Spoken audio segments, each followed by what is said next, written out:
છું જિજ્ઞાસા વડોદરાથી એક મહત્વપૂર્ણ સમાચાર મળી રહ્યા છે।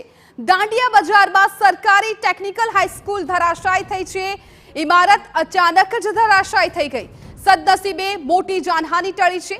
જેસીબી દ્વારા ઇમારત ઉતારી પાડવાની કામગીરી હાથ ધરવામાં આવી। 1960 માં ઇમારત બનાવવામાં આવી હતી। સંવાદદાતા પ્રશાંત ગજ્જર વધુ જાણકારી આપી રહ્યા છે। પ્રશાંત, આ જે ઇમારત હતી શું જર્જરિત હતી? ઇમારત ધરાશાયી થઈ છે, શું અપડેટ્સ અત્યારે મળી રહી છે? બિલકુલ થી વડોદરા શહેરના મધ્યમાં દાંડિયા બજાર ખાતે આવેલી જે 1960 માં ઇમારત બનાવવામાં આવી હતી, એ ઇમારતમાં સરકારી ટેકનિકલ સ્કૂલ ચાલતી હતી। જો કે એ સ્કૂલની ઇમારત જર્જરિત હોવાથી તકેદારીના ભાગરૂપે શાળાને બંધ કરી દેવામાં આવી હતી, પરંતુ તંત્રની નિષ્કાળજીના કારણે આ શાળાની જર્જરિત ઇમારતને ઉતારી લેવામાં નથી આવી। જે ઇમારતનો કેટલોક ભાગ આજે વહેલી સવારે ધરાશાયી થઈ ગયો હતો।